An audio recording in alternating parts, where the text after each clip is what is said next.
Welcome to Conservatives Talk, and I'm Jamie. I'm Justin. Pork barrel spending is back, and you may be surprised at who's taking advantage of the most of it. Big tech or Big Brother? Which one's a little bit more scary? And is Floyd County actually trying to reduce voter confidence in the elections? Stay tuned.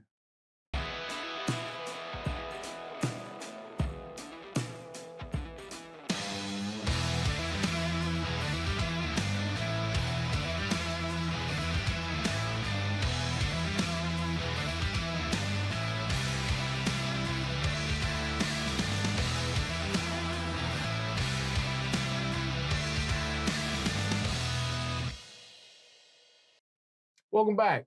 And, as always, remember to like and share all of our content. And don't forget to subscribe to all of our platforms. And as well, you can see Conservatives Talk. Go to conservativestalk.org and click the sponsor button and sponsor our content. That's the best way for us to get our message out and continue to make great episodes like we have in the past. Absolutely. And as a reminder, we have 61 days until the Republican primary on May 21st. So always remember to get out and vote. Every vote counts, regardless of what local county parties, what local county election boards are actually doing. So let's jump right into our first topic. We mentioned earlier pork barrel spending, otherwise known as earmarks.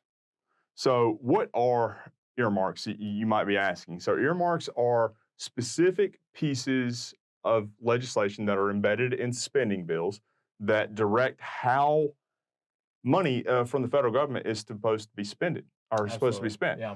And since 2011, these things have been banned pretty much. Up until 2011, they had slowly been gaining support. They say it's been under 1% of the total, basically the total federal spending budget. But at the same time, that could be 1% of money that we're not borrowing from places like China and Russia.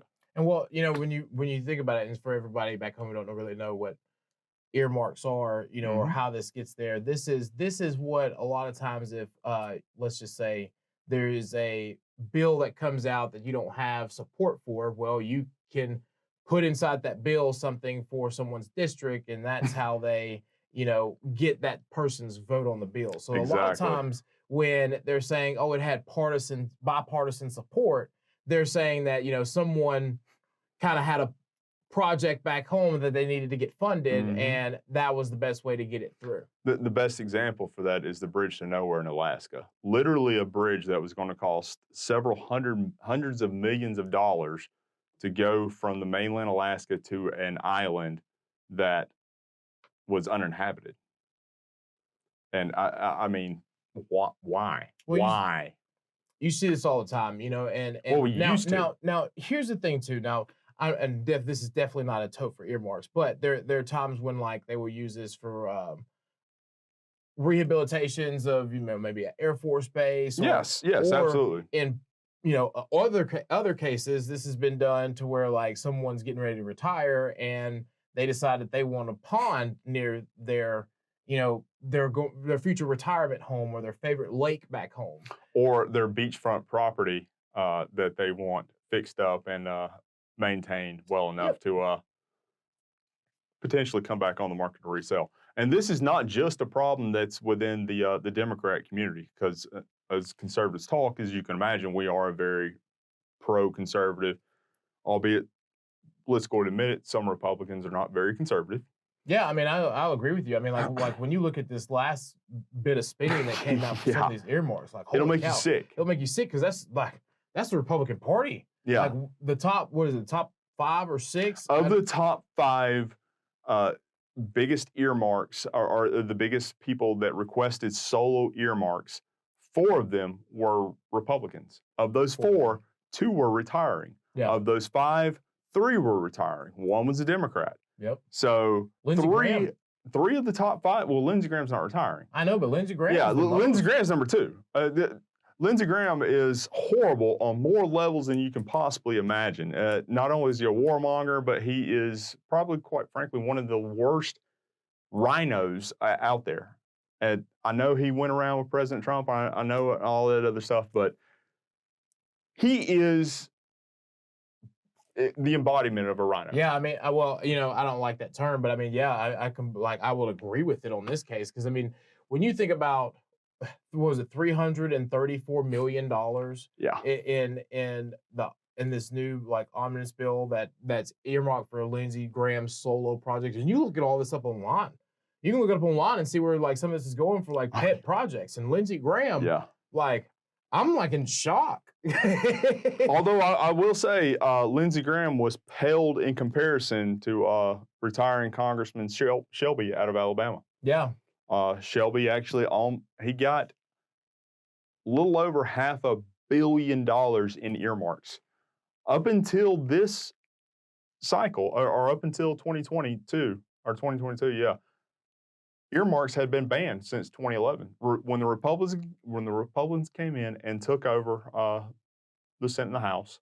And they banned these things. They made them to where you cannot do that. Well, the Democrats saw the opportunity to say, hey, we couldn't get Green New Deal 2.0 or the Build Back Better program passed through Congress. So what we were going to do is we're going to incentivize these Republicans and say, hey, you know, we'll kick you a couple $100 million in as long as you vote for us on this, because we've got to get over that 60 vote threshold to get around the filibuster. This is kind of like out there for a second, but I was a big House of Cards fan. Did you ever watch that show? Oh, yes. Like, that's what this reminds me of. Like, this is literally like, this is like some Frank Underwood, you know, politics. This is how that works. And I guess that when you really think about it, Frank was a Democrat, and now the Democratic Party is back in charge, and you're starting to see kind of the same thing happen again. I guess, you know, some things on TV are real. That's an interesting concept there. And so what makes it even worse, or at least in my mind makes it even worse, is that Mitch McConnell actually came out and applauded what they were able to get into these things, in these earmarks. Well, because he's been there forever. Well, yeah, no, Mitch McConnell needs to go. Well, I mean, like 120%. when you've been there forever and you realize that like that's how business used to get done. And I mean, like, okay, so I hate doing this, but it's just my nature, you know. No, of course. To play devil's advocate for a second, right? Like that's. Well, y'all remember last week's episode where he lost both sides of that, so. No, but you know, to play devil's advocate, they are doing what they were kind of put there to do, and that's bring valuable things back to their constituents. So, well, hold on now. So to a certain degree, I guess you could say they're trying to bring, you know, things back to their district. But what is that going to cost us? And what's that going to cost us as a country? Okay, so let's break that one down a little bit. See, I get him riled up. Okay, so when it comes to the federal government has specific areas of what they are supposed to be more or less overseeing. You're supposed to oversee interstate commerce, you're supposed to see interstate travel, defense, and basically infrastructure. Those things that they're talking about are so far outside of what anything in these pet projects are. I mean, let's.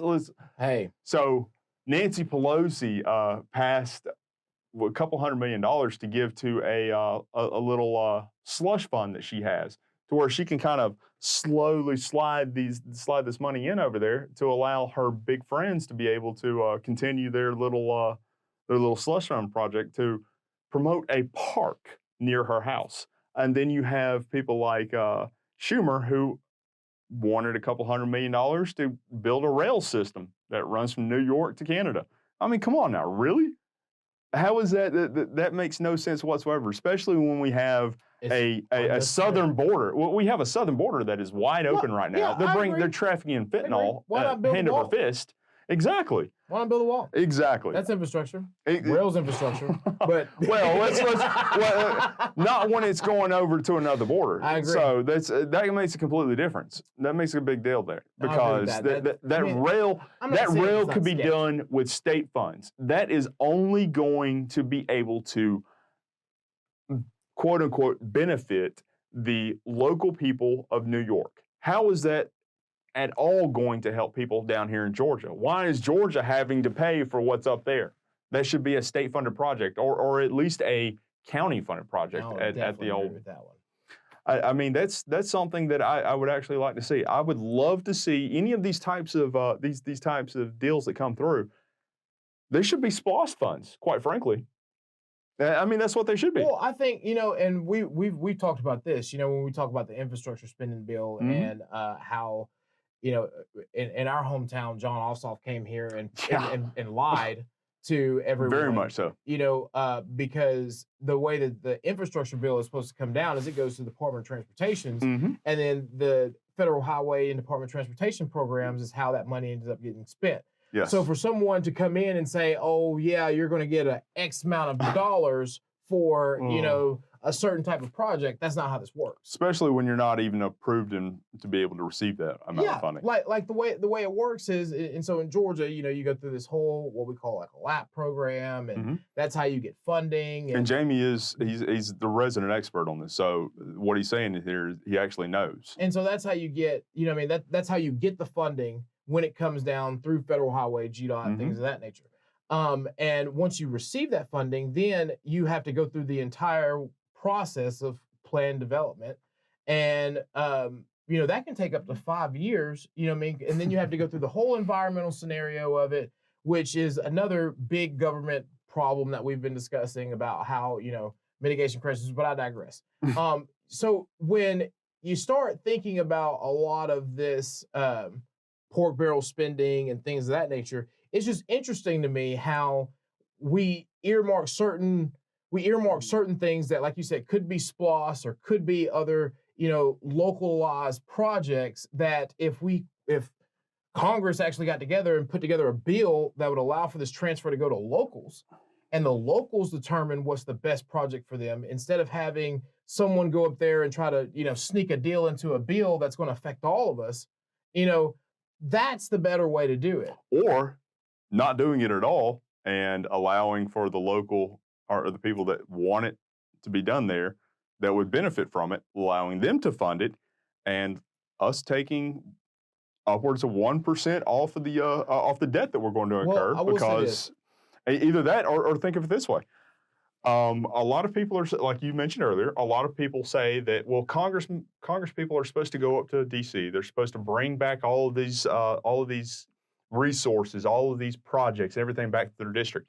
No. Do you realize that excuse me, not you, because I know you realize it, but you realize that if people go up to D.C. and they start enacting all of these programs and stuff to bring it back to their district, you still have to pay for it in your taxes. None of this stuff is free. None of this is free. You still have to pay for this. Either you, your children, your grandchildren, their great-grandchildren, somebody is going to have to pay for this. Which is how we get the deficit. And really, when you're a sovereign, the deficit is no more than debt. Yes. That's all it is. And it's and watch that debt clock's been running up. Yeah, I used to track it every day when I had Twitter, but I got rid of Twitter. That's how we know how much bonds are out, how much our Federal Reserve is leveraging. All that is based upon, when you hear them buying back bonds or selling bonds, all that is really the fluctuation of the deficit. Yes. In that, though, I do kind of want to say that to a certain degree, certain things do have to come from the federal level when it comes to major infrastructure. Oh, absolutely. And that is primarily interstates, 100%. 100%. Because if you don't do it that way, then you really are going to hurt the locals, because the only way to do it is increase property taxes or sales taxes. And that can be really detrimental. And that's something that as locals we don't want, because then that takes direct money out of your pocket. Whereas, it's hurting the country as a whole to have it done at the federal level to a certain degree. But there is like you were saying, there's a proper way to do it, which I think we've gotten away from. I can agree with you more. We were kind of going in the right direction, over the last 11 years when we pulled, pork spending out of our spending bills. But now we've reached a point to where I see that this is going to get even crazier again. This is going to be a house of cards built on Joe Biden's back. Well, it's also interesting to note that this is an election season, an election year. So, of course, the Democrats kind of hung that little carrot out there on the stick and said, hey, if you'll go ahead and pass this, you can go back to your districts and say, hey, this is what I got for us. I'm in a almost kind of a swing district there. By being able to say, hey, this is what I was able to bring back to the district, it makes you look better, a little bit better to your constituents and the people you're voting. It depends on who you are. Because let me tell you something. Like in Georgia, Mhm. Warnock and Ossoff, they don't have that. Like that's not their earmarks are not going to look good for people. Let's put it this way: Warnock passed, or Warnock got a single line item of the many that he got. One of them was $1.2 million for a volunteer fire department to be started. Also, why is the federal government starting volunteer fire departments at a county level in a state? Ossoff is the worst for me. Okay, sympathetic. You know what I mean? Like, okay, you want to help a local department get get a volunteer fire department started. Okay, cool. What I highly have a problem with is $8 million that John Ossoff got to do a study on the potential of doing passenger rail. Yes.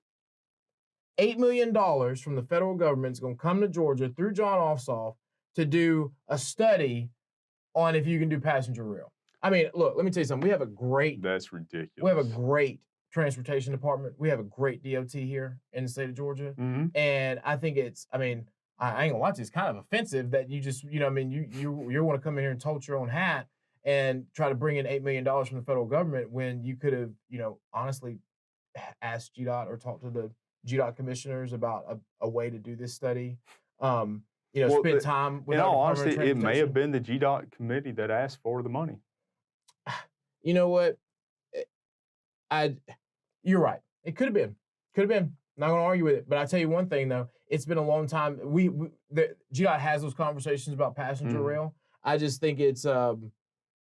I just think the whole thing is upsetting, honestly. Like a total of $157 million between the two Democratic senators in earmarked personal projects is outrageous.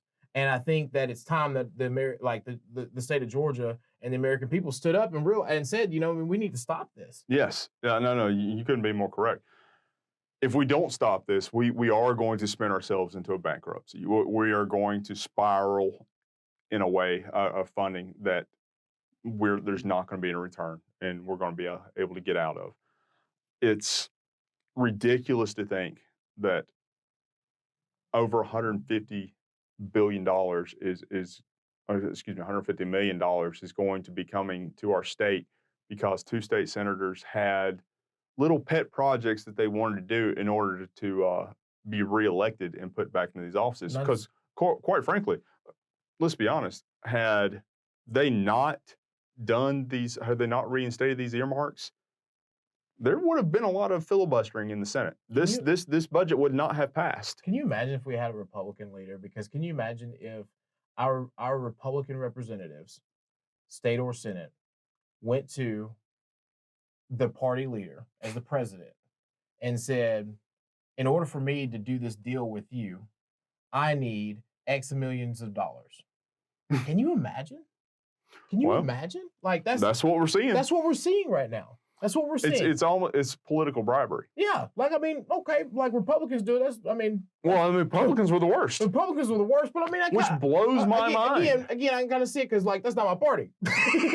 You're gonna have to sweeten the pot for me to come, in and work with you. But then you look at the Democrats. Like, why are they needing these things? Why do you need it? Yeah. You can pass it just on a line item deal. Yeah, y'all. Your party's the majority. We're barely getting in every branch. Yes, quite frankly, anything that we are getting through, it could be you would definitely or relate it back to being basically socialism or even communism to a sense. Yeah, because when you're negotiating with communists or socialists, you're still coming out with communism or socialism. I argued with someone about that earlier today, just about the fact of here, to go off on a tangent for a second, you had Hillary Clinton, who tried to say that her election was stolen. Mm-hmm. You had Stacey Abrams, who still is going to run around refusing to admit that she lost to Governor Brian Kemp, and rightfully lost to him. But Donald Trump says it. Oh, we incited a riot and we have an issue. Seriously, like, and they forgot about the quote unquote summer of love, apparently, where insurrectionists or insurrectionists, we'll call them what they are, insurrectionists, terrorists, whatever you want to call them, they essentially came in, seized part of America, and established their own quote unquote free zone or Chaz, Chop, whatever the hell they want to call it. Yep. But that's what they did. Up in Portland. Mm-hmm. Yep. Took over the whole Capitol.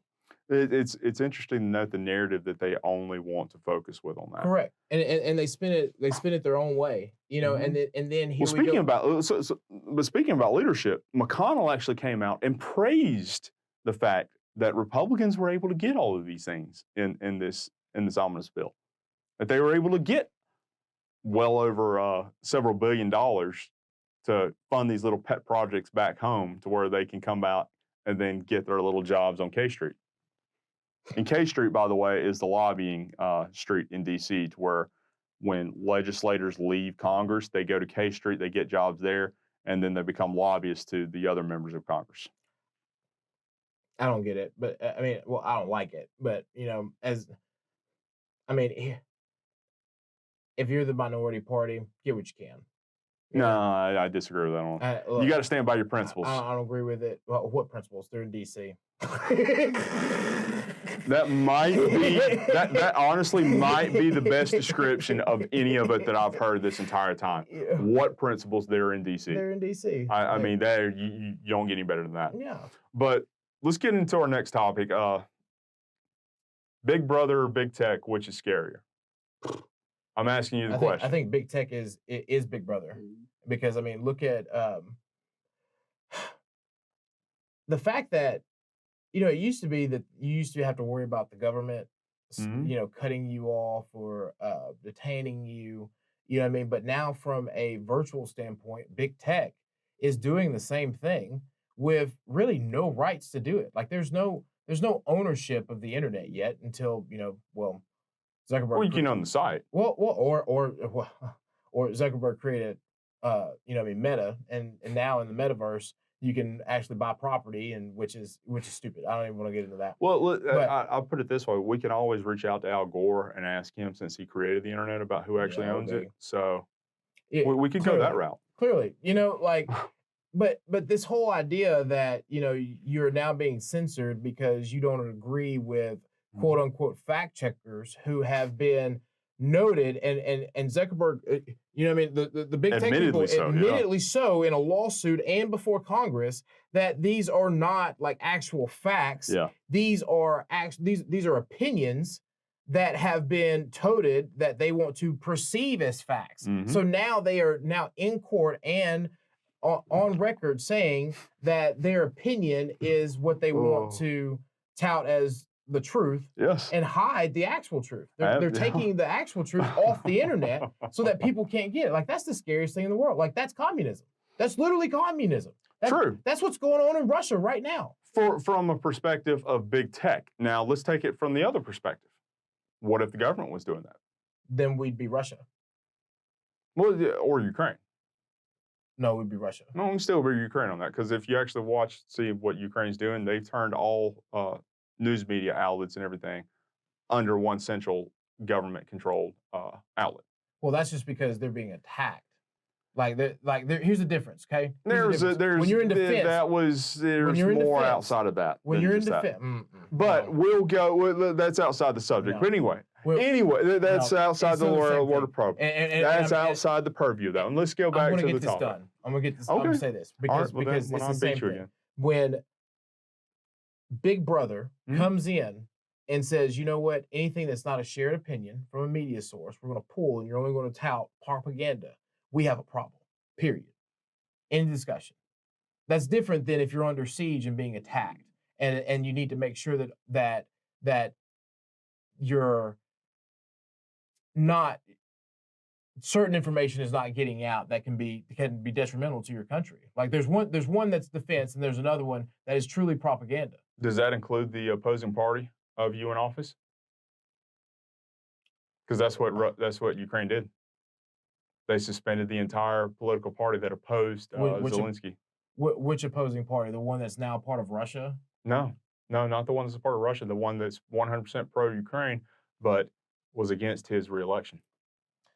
Well, I don't know much about that part of the topic. I just know that Russia's had a bad history of censorship Oh, when it 100%. comes to media outlets, and same with China. And, Oh, yeah. and Any sort of socialist or communist. socialist communism Yes. who is restricts the media from being able to report actual facts of any kind. Oh, yes. Is detrimental to free speech and democracy. Not just socialism, communism, or anything like that. Any authoritarian type of regime that comes in, that's outside of disarming the citizenry. That's the next move. You Correct. disarm them and then you disinform them. Correct. But let's get back to the topic on this with what we were talking about, and we're talking about a little bit how. So you were making the assumption, or you're making the point that the big tech coming in and being able to basically control the narrative on that. So if on the flip side, what if it were the government that was doing that and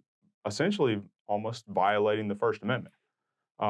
You are then in a position to where government is essentially controlling all narrative, all outlet, all outlook, any sort of viable information source, any sort of information that would be put out at any point in time.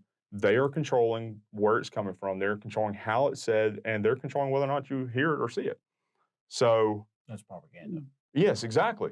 So, and that's along the lines that we get into with Section 230. That is, in all honesty, I see that as being as a means for the government to actually have a sense of being able to control or to be able to not control the narrative on any of this, but to be able to allow for almost kind of the free market to take reign in this. Georgia actually had a piece of legislation that came up that forgive me, I'll have to go back and look and see if it actually took hold and whether or not it passed or anything along that line. But they were following Florida and they were following Texas's footpaths and saying that we're going to ban big tech from being able to censor certain viewpoints. At what point is that crossing the line and going into almost that big government overreach deal? Interesting concept and interesting point, because at some point, you're stopping now you're stopping a free business and you're stopping the free market from actually having a choice in what they allow their customers to do. Yeah. But it's just how it's how you look at it. You know what I mean? And which is the sad part about it, because when you look at it from the perspective of, is this government overreach or is this, free speech suppression? That is a very interesting concept as to how we have to, look at future legislators on how they govern. Absolutely. I couldn't agree with you more. We should base that. But yes, it's a very interesting concept, and that's kind of the discussion that I was hoping to be able to open up on this. Is it okay for the government to then come in and pass these things that says, look, company, this privately owned entity, you can't basically operate within the parameters that you're setting? Or would it be better to say, all right, you can operate under these parameters. However, you no longer have the protections that we had initially proposed. And of course, I am talking about Section 230. So, one thing that I've always thought would be interesting is, I think we need more competition. Oh, absolutely. In the tech industry, because if we take government completely out of this for a second, and you started to see that you say, okay, these businesses have a right to choose who their customer base is. Absolutely. Just like any other business should have a right to choose who they let in and out of their doors if they're brick and mortar. But if you started to see growing competition, like other podcasts, media outlets, we talked to similar other conservative networks, or as well as, you're starting to see a growing in. Although none of them are quite as good as us. Definitely not.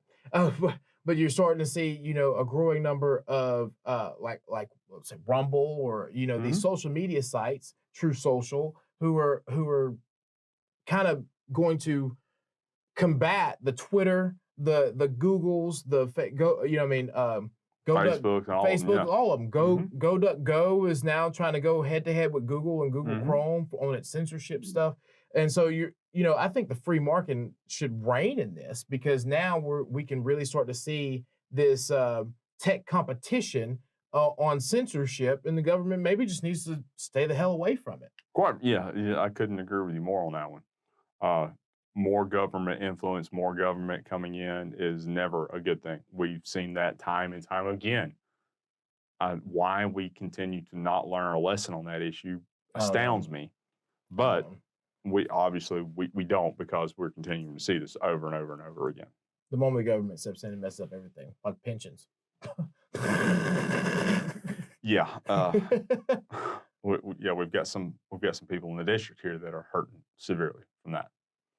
But yeah, so getting back on the topipe there with that one, kind of got a little. I didn't throw you off. A little bit. It's a sensitive subject. It is, because I've worked close with some of these guys, and they're firefighters, and they've lost just about everything in their pension because of basically what the state has done and different entities around that. Oh yeah, like when the 401k plan came in, and there were certain stipulations that had to be inside of it. It really messed up individual pensions. So then, individual companies stopped doing their own pension plans because they had to heed to the government, and it really just changed how people retire. That's why retirement age is going up. That's why a lot of people don't retire. That's why, heaven forbid, like you're like my parents, is to have a kid late in life. Like you can kiss retirement goodbye. So that's what happened to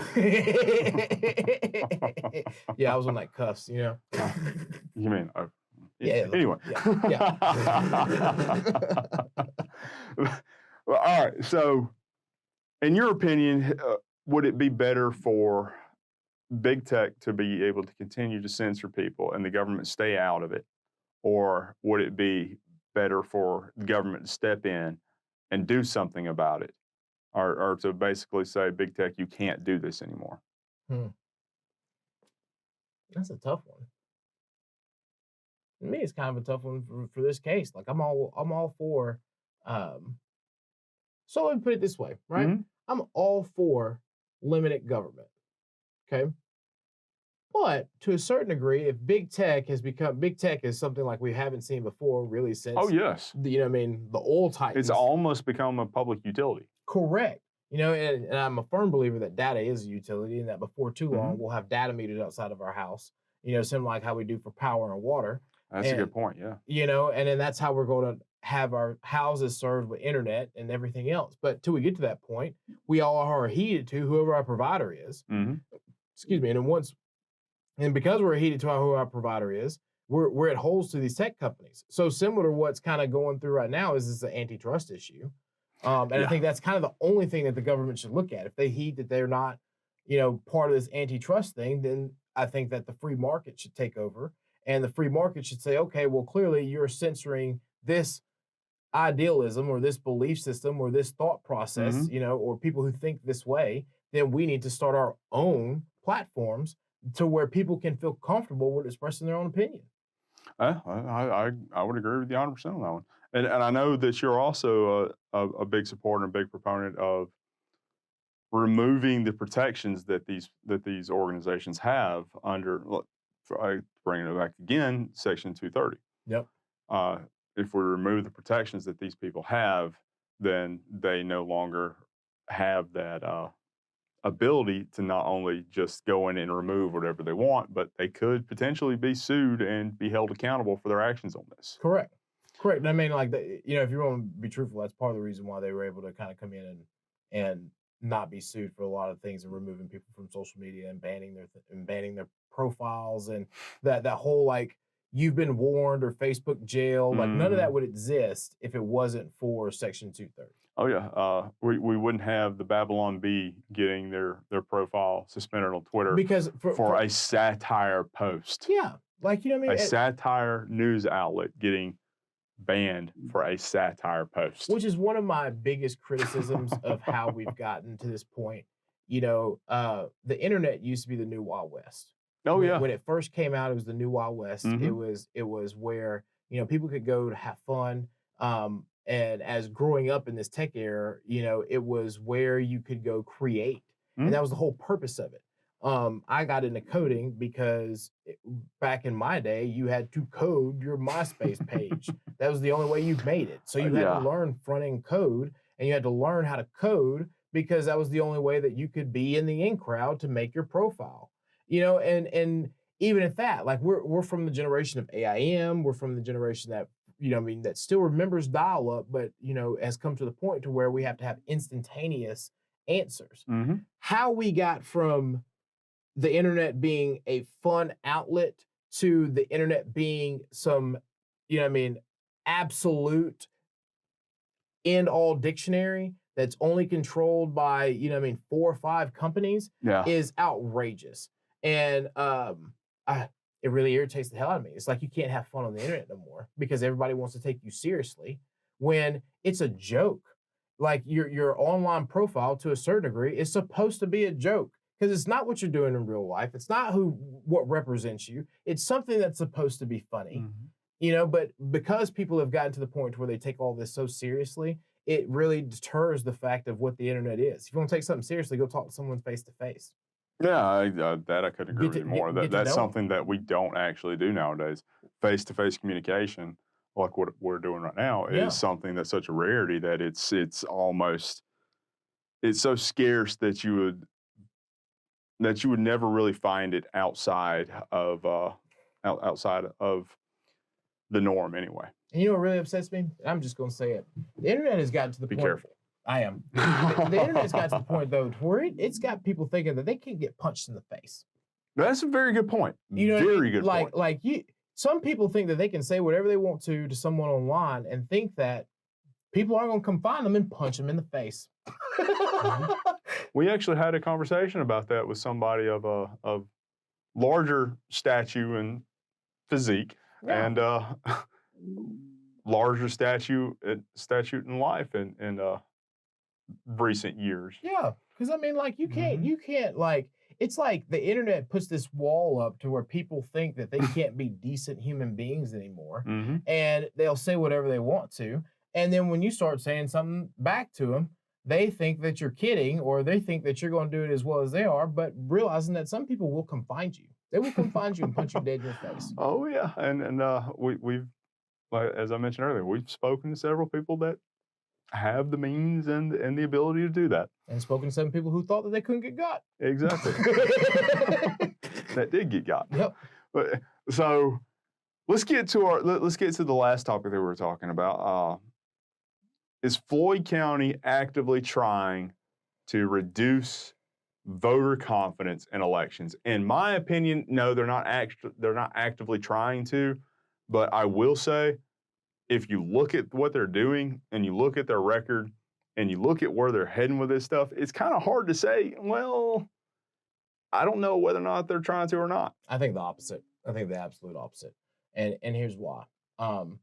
Look, so part of this comes from this. Well, before we get into it, explain a little bit what we're talking about now. What we're talking about is what we're talking about is that we got a new election board in Floyd County, and we got a new supervisor, and then great supervisor, by the way, top notch, great guy. And then there is there's the conversation of how we handle the Dominion machines. And as most people know, the Dominion machines in the state of Georgia are a statewide contract that, you know, kind of kicked everything off. Where the conversation is now in Floyd County, though, is about the training. And is Dominion supposed to do the training? Is an outside source can come in and do the training or not? And is there enough time? Well, it's not the training; it's the tech services. It's the technical support. Technical support also comes through this training. And what I mean by that is, and here's what I mean by that, is if you hire someone who is outside of Dominion to come in and do your technical support, then Dominion can come in per the state of Georgia's contract and say that we need to train this person, which also takes more time in order for it to happen. And with a new election board, you know, Justin knows this is feeling about me. I just don't think that, I think it was kind of a wrong move, but I don't think that it was a move that they had to make, because we have to pull off a primary election in May. True. We have to. You're right, but there were a lot of other options outside of going with this system that the vast majority of people in this area, or in Floyd County particularly, do not trust. So we can agree. So we're clear, right? Mm-hmm. It was already going to be a Dominion machine, regardless of whoever. Oh yes, there's no question about that. No, you're not changing the machine. You're not doing any of that.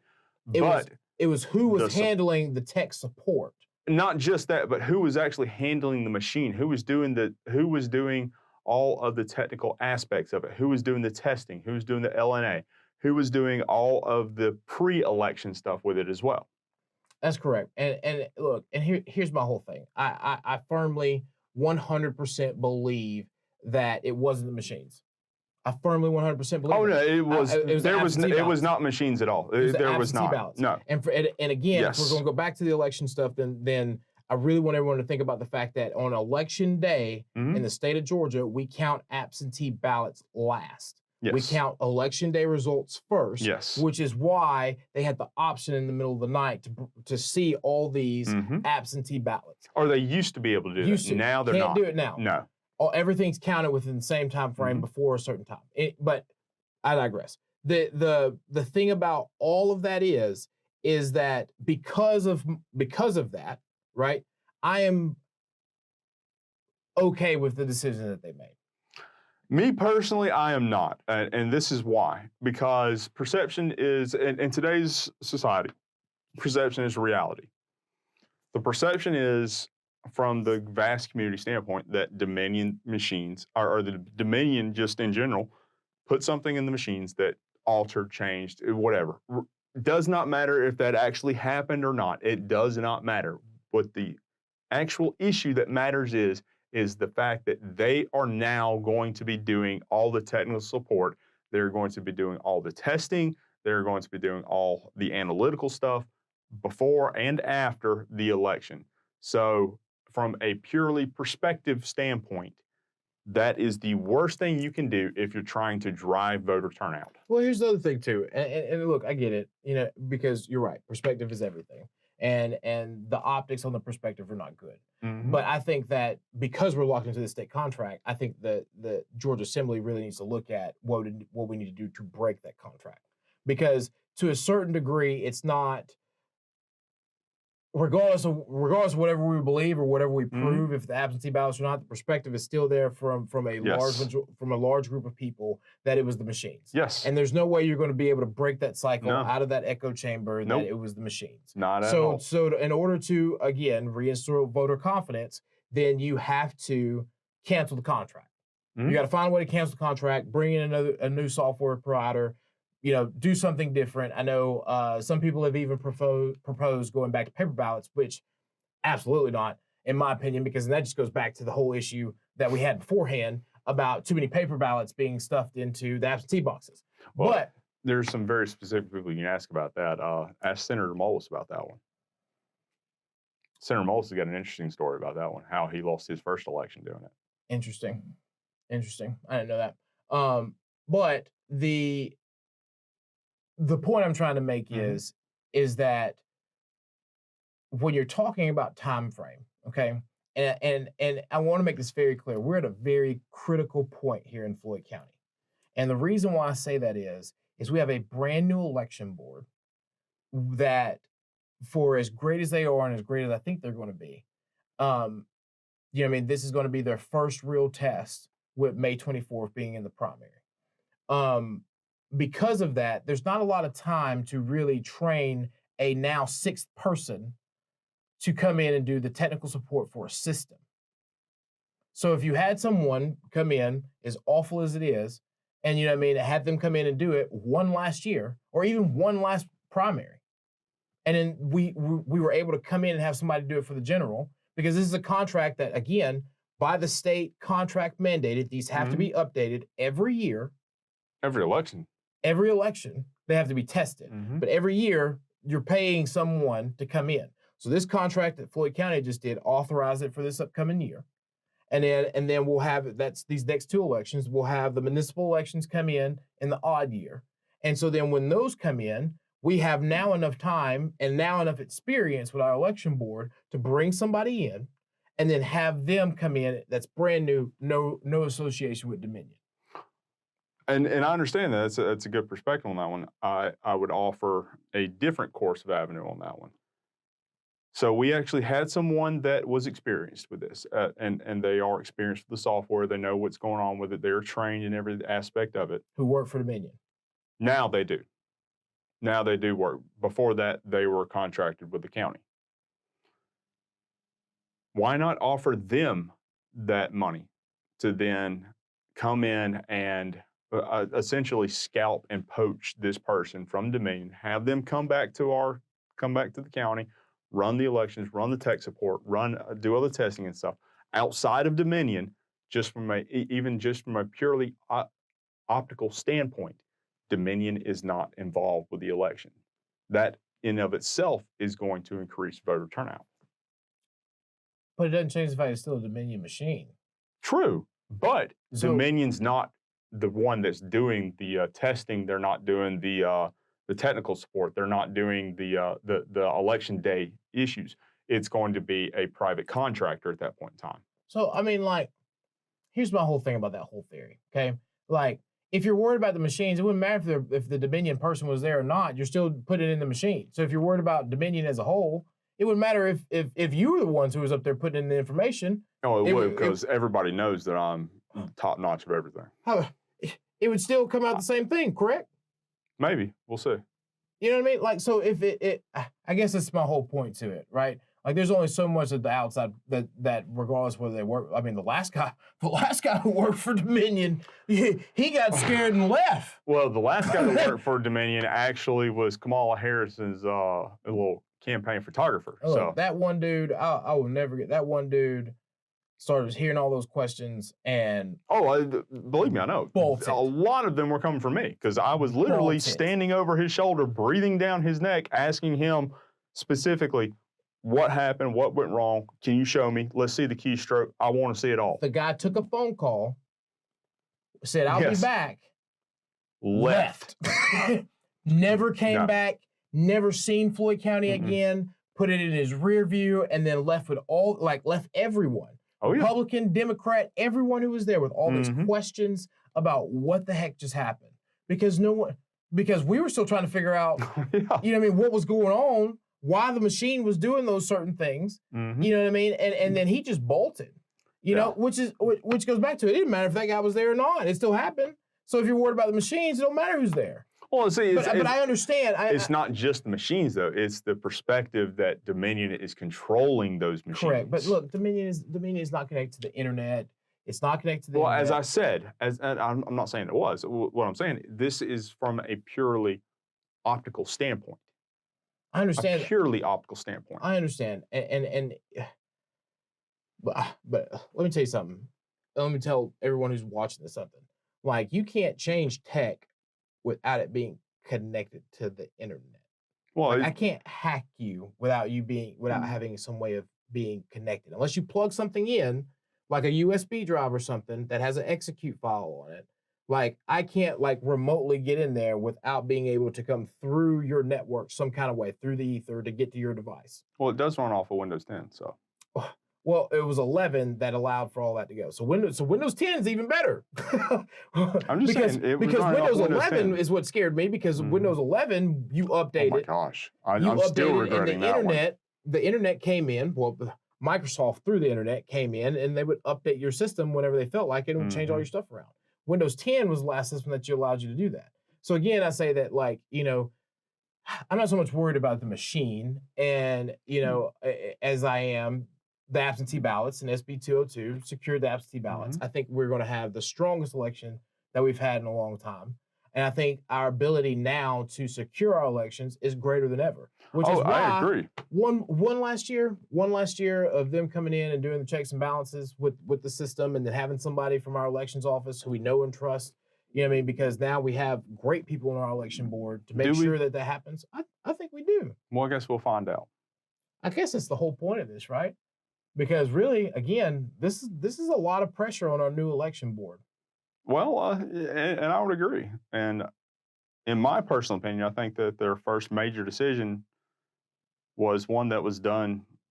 It was wrong at 100%. Just again from a purely optical standpoint. But who knows? We'll see whether or not it actually helps and moves through with it. But quite frankly, I think they made a very poor judgment call on that one in bringing Dominion in, just simply because Dominion in the state of Georgia, not just the state of Georgia, but especially Northwest Georgia, especially Floyd County, Dominion is not trusted. So by bringing them in to do the testing, to do the maintenance, to do everything on election day, you're going to have that perspective that something's going to go wrong. So you're going to have a lot of voters that are going to say, well, Dominion's running it. I saw what, I have my opinion of what they did in 2020. Why even bother going to the polls again? And I will reiterate, if that is your stance on that, what comes out of anything is your fault. Absolutely. If you don't vote, it's your fault. If we don't flood the polls this time, regardless of whatever you think, we're going to be a blue state. Mm-hmm. Yeah. Georgia's not a blue state. We got to have a red surge this year. Mm-hmm. And there are no Democrats in MAGA hats this time. To the point. I mean, I think this is a real test for our new election board. I think that I think they're going to be fine. I think they're going to be great. I don't think that this will be as detrimental as everyone thinks. I do to a certain degree. Polling says otherwise. I do agree with you to the degree that if we were going to be, I guess, I don't even know how to put it. I don't even want to say lax, but kind of bring something in to ease the transition into a new election board. This might not have been the best one to do, but although again, I will say they got their second big choice 100% on the dot. James is a great guy. I cannot imagine a better person they could have gotten for an election supervisor. Floyd County has one of the best election supervisors that's getting ready to start on April 7th. I agree. I mean, I the Dominion thing, take it for whatever it is. I think our elections are secure. I think our election board is going to do great. And the real test is going to be May 24th. If we get everything within a timely manner and stop actually getting our election results back, after Fulton County or everybody else in the state, I think it's a win. Which a candidate actually brought up tonight, and it took everything within me to keep from yelling out, yeah, we know all about that because we're the ones that come in after Fulton County. Yeah. I mean, that's the thing. And a lot of people take it for what it's worth. Floyd County's gotten a lot of heat over the last, 16, 17 months because of our elections process. And particularly our last election board. Primarily our last election 100% board. our last election board. But, this is an issue that's been in Floyd County for the last decade. Oh, yes, 100%. This isn't something that comes up just because of the Dominion machine or the Trump election. No. We've had issues in our election board office, and a lot of it goes to, conservatives and Democrats alike for just, I guess a lax good old boy system when it comes to, elections here. But 2019 and 2020 has, raised some eyebrows as to, okay, we got to fix this because now we're reaching a point to where it's being not just noticed, but it's actually mattering to the degree of people are actually showing up for things. People showing up and paying attention, because that was another thing that didn't happen. Yes, it was lax because people would go to the election day parties or not come in and just wait for the results. But now you actually have people who are out there, in their face watching, and you're having people say, okay, well, why did you do it this way when my interpretation of code is that way, which you really shouldn't do if you're not an attorney anyway. But that is something that has now caused a lot of conflict in the community. And none of this is legal advice, by the way. No, this is just I had to put that disclaimer out. None of this is legal advice. And then And then you had the whole issue of, and another thing I want to add too is everything that's in SB 202 occurred here in Floyd County. Like everything that's banned happened here. Yes. You know, when you got elected officials who are, you know, high up in the Democratic Party, handing out cards and talking to the you know what I mean, one of the voters in line. Yeah. One of the election board members about what people should and should not be doing, we have a problem. Yes. Which is why I think one of the best things that Floyd County and our assembly represented, our delegation here did, was to just go ahead and say this is a partisan board. Because when it wasn't partisan and no one was paying attention, they appointed Democrats. Yeah. Openly Democrats. Which says a lot for a county commission too. Well, I know you don't want to touch on that subject, but in it says a lot for a county commission. And here, you know what? It does because I think they're. Wow, you just said that. Very careful, Jamie. But here's why though, because when you're looking at someone, and not necessarily their politics, you know what I mean? Can they do the job? Have they been doing the job? You know what I mean? You allow them to do it. And you know you don't take into account that they believe differently than you. You don't take into account things of that nature, or personal opinions. You just say, is this person fit to do the job, and you allow them to do the job. And then when you see that some things have occurred, the good old boy system will say, hey, you know what?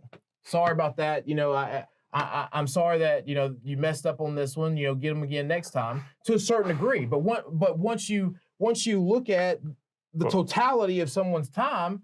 And you're like, you know what? Maybe we need to find somebody else. That's what happens. When you're having 6, 7, 8, 9 times for the saying, we'll get them next time. It's time to change. Yes, it's time to change. Which is what happened. Bottom line is that's what happened. There was some change, absolutely. There was absolutely some change for that one. We'll see whether or not it's for the better or not. I know you think that it's something that's going to be good going forward. I am reserving judgment on this. I think they made a bad decision, but we'll see whether or not it plays out in the end. Yeah. I give them a chance and flood the polls. Yeah, absolutely. We have to flood the polls, regardless of any of this. And with that, in closing, you know, we just want to remind everybody that it's 61 days before the Republican primary. Yes. And the most important thing that we can say is that, you know, regardless of your opinion on Dominion machines, regardless of your opinion on your candidates, regardless of whatever's going on, you need to vote red if you want to keep Georgia good. And you definitely, without a doubt, we have to flood the polls in the primary and the general. Contribute to the red surge. And that's it. Because if we don't contribute to the red surge to rebuild the red wall, then we're going to have some major issues. And we've said this multiple times on the show, and we'll say it again. If you do not vote this year, Stacey Abrams will be your governor. And it will be your fault. So, as always, we always like to close each show by reminding you to like all of our content, share all of our content, and subscribe to every platform that we have out there. And if you're able to, even go to conservativestalk.org. It's spelled out behind us here on the banner.